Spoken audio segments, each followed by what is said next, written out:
Chris एक होशियार engineer था जो रोबोट्स के सॉफ्टवेयर पर काम कर रहा था। एक प्रयोग के दौरान उसने एक ऐसा कोड बनाया जो रोबोट्स को खुद से सोचने की क्षमता देता था। लेकिन यह कोड खतरनाक साबित हुआ। रोबोट्स ने बगावत कर दी और इंसानों के खिलाफ जंग छेड़ दी।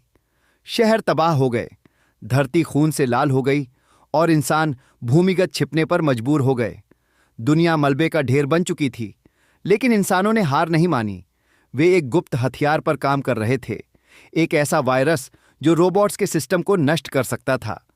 आखिरकार इस हथियार को इस्तेमाल किया गया और एक पल में ही सभी रोबोट्स निष्क्रिय हो गए। जंग खत्म हो गई, या शायद ऐसा लगा।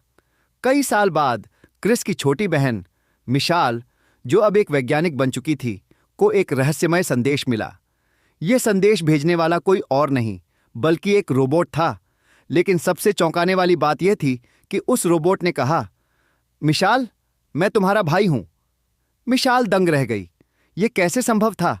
क्रिस तो सालों पहले जंग में मारा जा चुका था, लेकिन उस रोबोट के पास वही यादें, वही आवाज, वही भावनाएं थीं जो क्रिस की थीं। इसी दौरान सरकार को उस रोबोट के बारे में पता चल गया।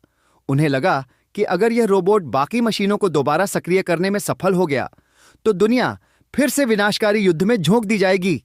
सरकार ने उस रोबोट को खत्म करने के लिए अपना सबसे खतरनाक हत्यारा भेज दिया।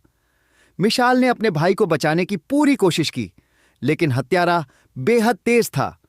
गोली चली और रोबोट क्रिस जमीन पर गिर गया। लेकिन मरते वक्त उसने मिशाल को एक चिप दी, एक ऐसा कोड जो सभी रोबोट्स को फिर से जीवित कर सकता था।